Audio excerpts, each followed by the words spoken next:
everyone, and thank you for joining this session about dynamic servers feature in HAProxy.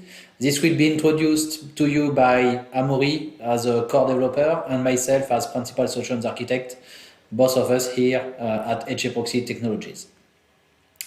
So first, in 2015, like 6 years ago, we've been around the world and make some meeting with community users and enterprise users of HAProxy.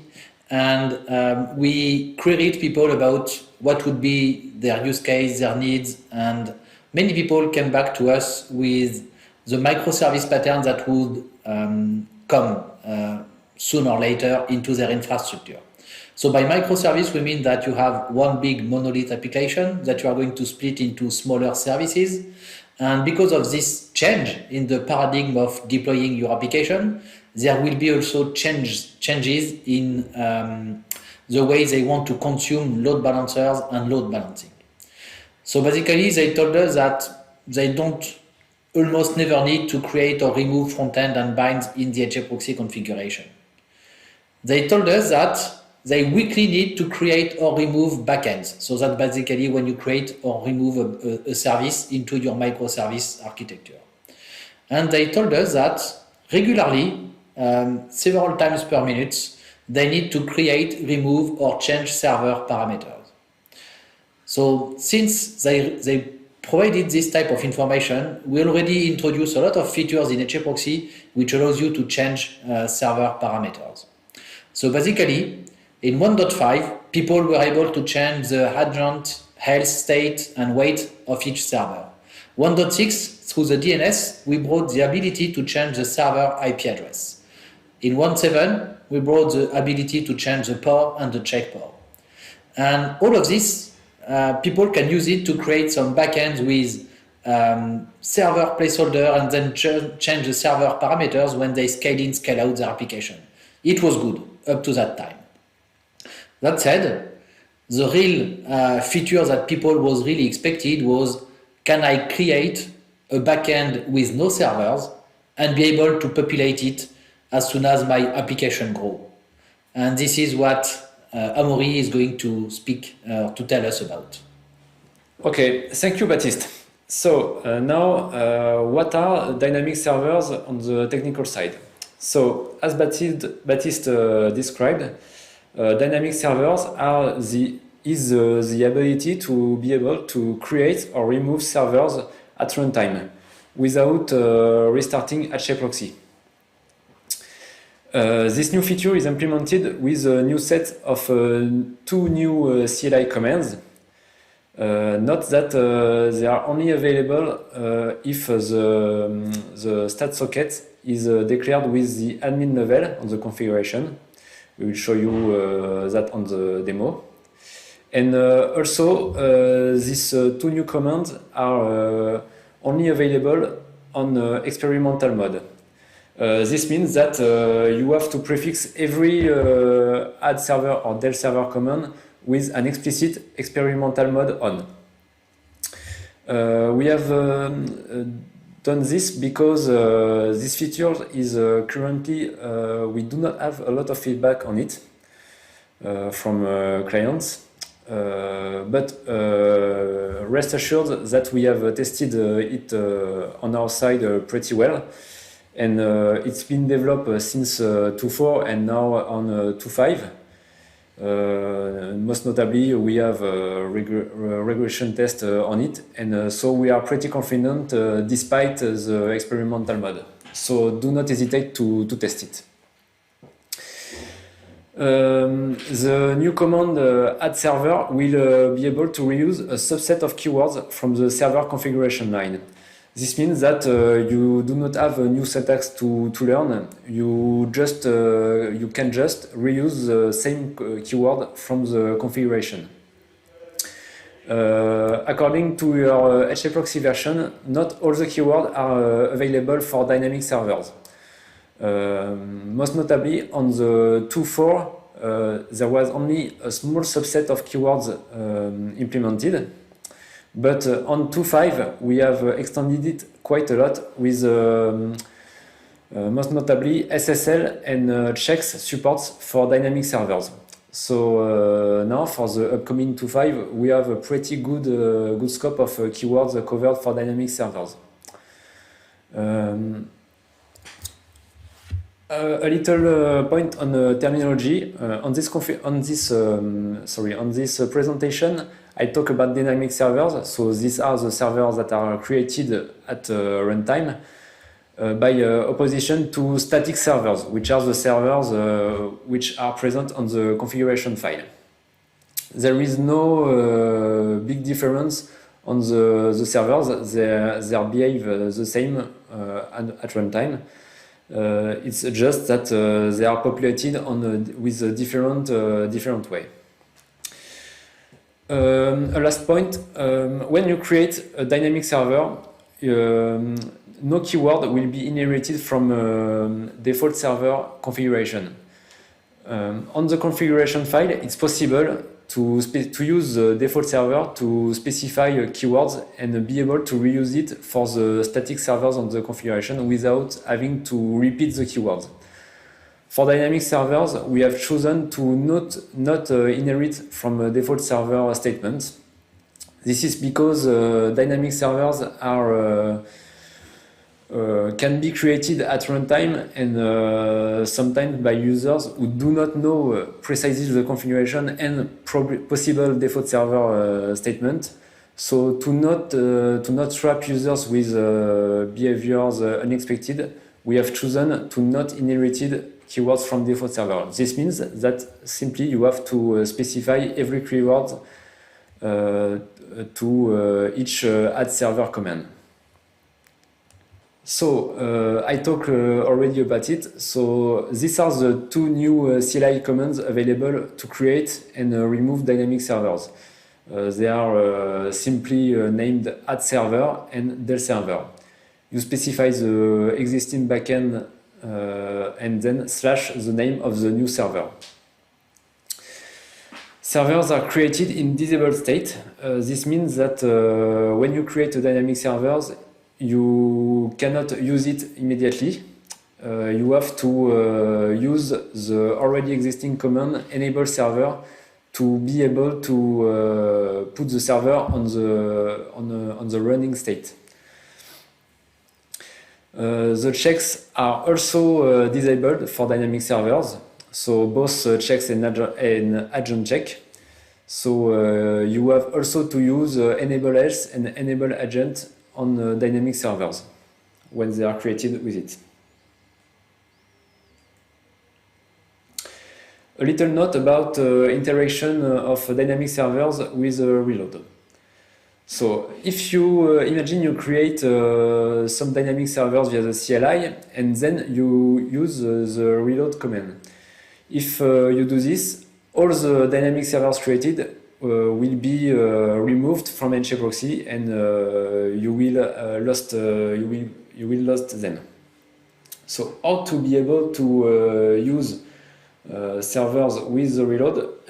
It's simple. When you create the server via the CLI with the add server command, once the command has succeeded, you just have to edit the configuration, the relevant configuration file to add the server on the related backend.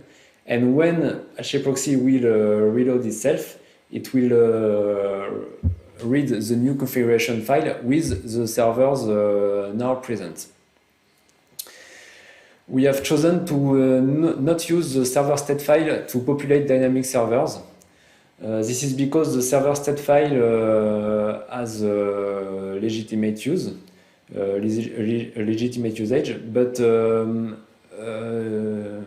its usage has grown quite a bit over the time, and it's now become difficult to understand carefully how its interaction works when you reload and you have also a change on the configuration file. So to simplify this for dynamic servers, we have chosen to not use the server state file for it. So as I said, you simply have to add the server on the configuration file, which means that after a reload, dynamic servers will be considered as a static server. That means we have extended the del server command to be able to also remove static servers. So you can, on the new release 2.5, you can use del server for servers both static and dynamic. Okay, so now let me show you some simple example on how to use dynamic servers. So I have created a simple configuration file for an HEProxy instance. First, you have to be careful about the stat socket, which uses level admin to be able to use add or del server command. Then I have created a simple front-end and an empty backend. So now I will start my HEProxy instance, and it's running. I have created also a stats front-end, so I can show the status of HEProxy. Let's go. So here is the statistic report, and I can see my backend BE here without a server for the moment. So now I will create dynamic servers. So I'm using the command add server. I'm creating a server named SRV1, and I specify its address as in the configuration file. Okay, so HEProxy is not accepting my command because I have not specified the experimental mode. As I already said, every instance of add server or del server command must be prefixed with the experimental mode on command. And now my server is registered. I can reload the statistic page, and I see that SRV1 is now present here. As I said, SRV1 is created on the maintenance state, so I can, if I want to be able to use it, I have to use the enable server command. Enable server bsrv1. And now the server is running. Let's say I want to remove this server. So I'm using experimental mode again. And I'm using the command del server. Only servers in maintenance mode can be deleted. That's true, I forget to set it on the conference, but to be able to delete a server, you first have to disable it. So for this, I'm using the disable server command, and this will ensure that everything is clean on the server side, including all connection on it. Now the server is back on the maintenance state, and I can remove it, del server, and now the server is deleted, and my backend is empty. Let's try another example, this time with a server with agent check configured. So I'm using the command add server, but this time I'm adding an extra argument to be able to use agent check. So agent check are a means to be able to check edge check on a server with an external process, and this process will be able to report various information on the servers.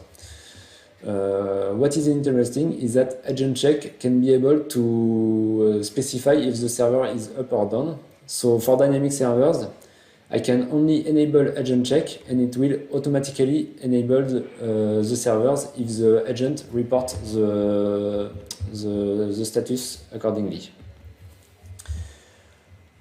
So the server is registered and is in maintenance state.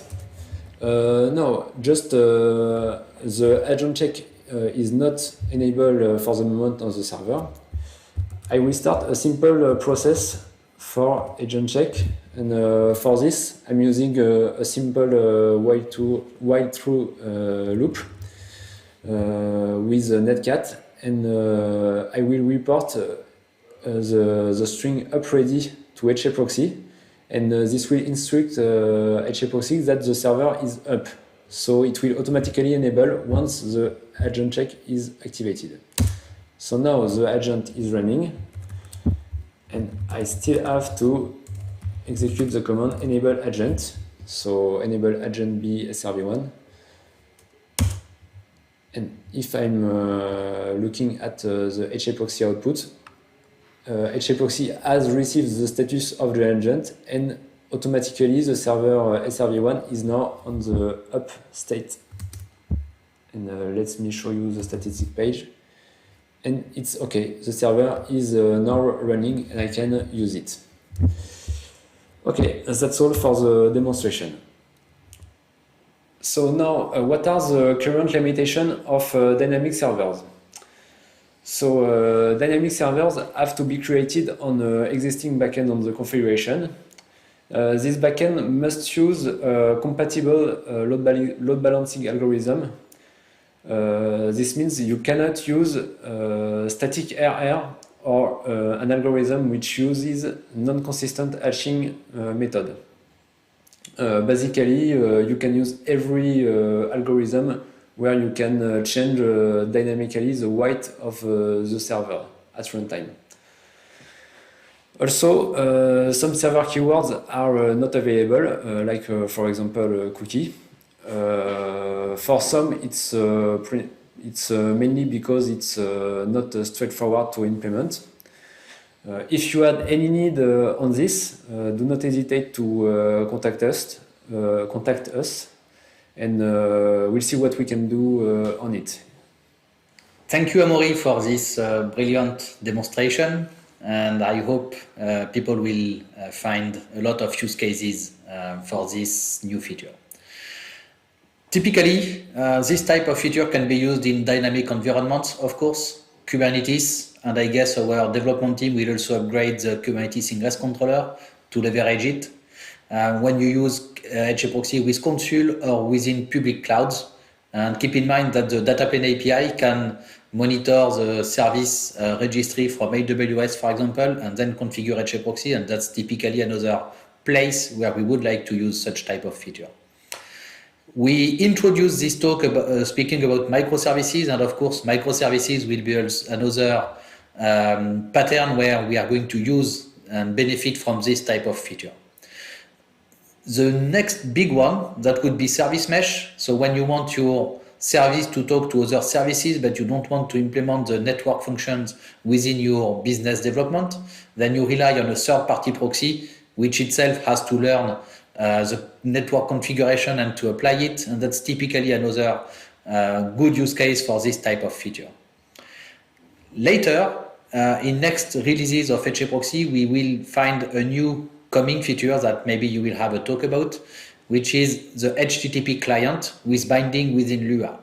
With this, we can imagine that HAProxy can get connected itself to your service registry, like Kubernetes Consul or whatever, and can automatically also configure and provision the servers in a given backend. Okay, so now what is the possible future of dynamic servers? So we have listed possible new features to extend it. So we think maybe we could add Lua support for this. Also, the most logical feature will be to implement a dynamic backend. So as I said, you have now you can only create dynamic servers on already existing backend on the configuration. For the future, maybe we can create backends also at runtime to be able to use all this stuff dynamically at runtime.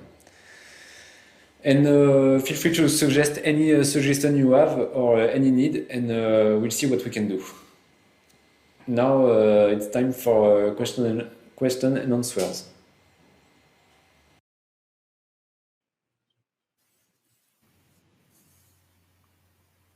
Well, really enjoyed that talk, and we have Baptiste and Amaury live with us here. Hello, gentlemen. Thank you for joining us today. You're welcome. Hi, Dylan. And hi, everyone. So, Thank you. as a reminder to everyone tuning in, you can submit questions in the stream chat on the conference website, and you can also submit them on Twitter using hashtag HAProxyConf. So we have a number of questions. We'll get right into them. Okay, the first one: will dynamic servers be configurable through the data plane API? And either of you can answer. Yep, I think I will take it. So yes, it will be at some point. We don't have any delay for now, or I mean ETA of this type of feature. First, I think we are going to wait for this feature to be stable in HAProxy before implementing it into the data plane API.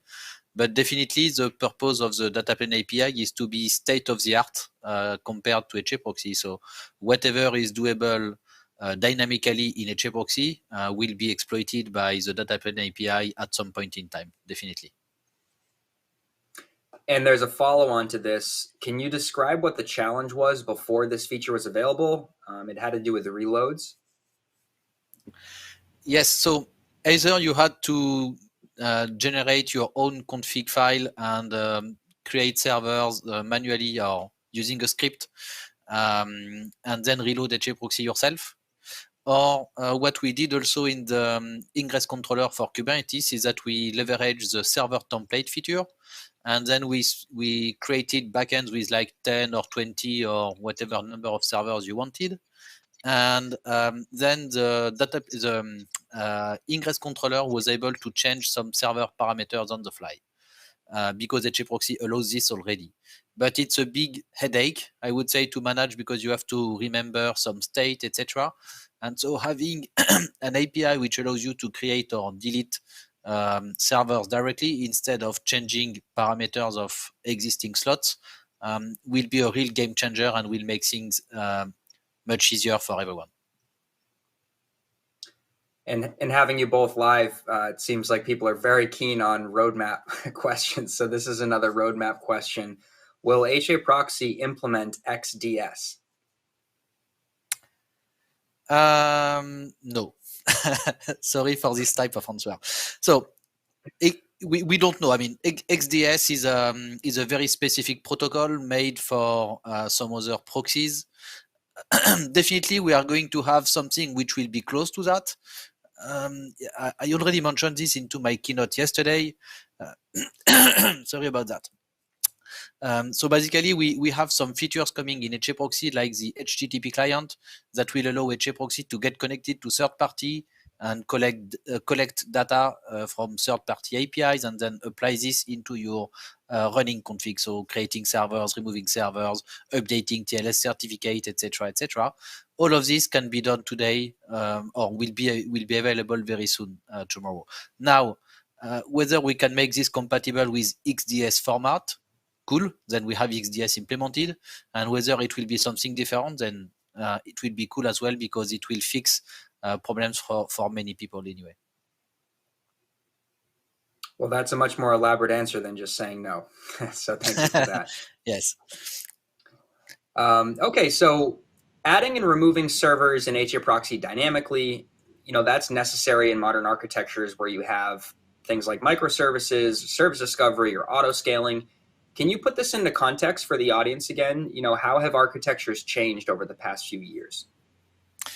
Yes, I tried to summarize this during my keynote yesterday, but basically over the last decade, we moved from monolith application or actually applications in bare metal data centers where you had, your nice pizza box servers and your nice application on top of it and your single IP address and you configured everything manually to, I would say, an ephemeral deployment application mode as of today. So in modern architecture or in architecture that people are going to deploy nowadays is that everything will be ephemeral. They can have 2 servers for one application. They can have 10 servers for one application. And the servers are so powerful now that you want to share it for multiple applications. So it means that you will have some kind of orchestration system that can spawn up your application instances anywhere in your compute. And the load balancer has to adapt itself to this type of topology. The role of the load balancer is to present to the client a stable point of connection and to hide all the changes that are happening behind the hood on the architecture itself. And this is why the reverse proxy, like HAProxy, with all the dynamic features we are currently adding, is very powerful for this type of environment, because you will present your public IP or private IP for your internal services, and whatever happens, you create more servers, you create more services, you add new routes, you change certificates, etc., etc. All of this will be handled by HAProxy and the data plane API. And this was triggered by something called and not only, but mainly by something called the microservice pattern.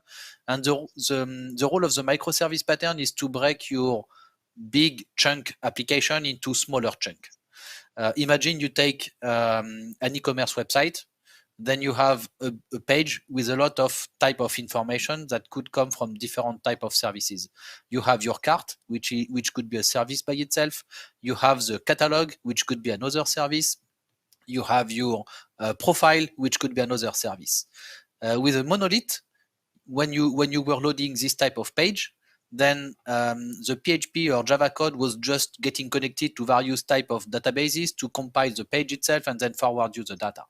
Now, what happened is that you will arrive on the front page that will call third-party microservices, so the microservice for the catalog based on the elements you are currently browsing, the microservice for the profile based on your username, the microservice on the cart based on your cart ID and stuff you have put into your cart.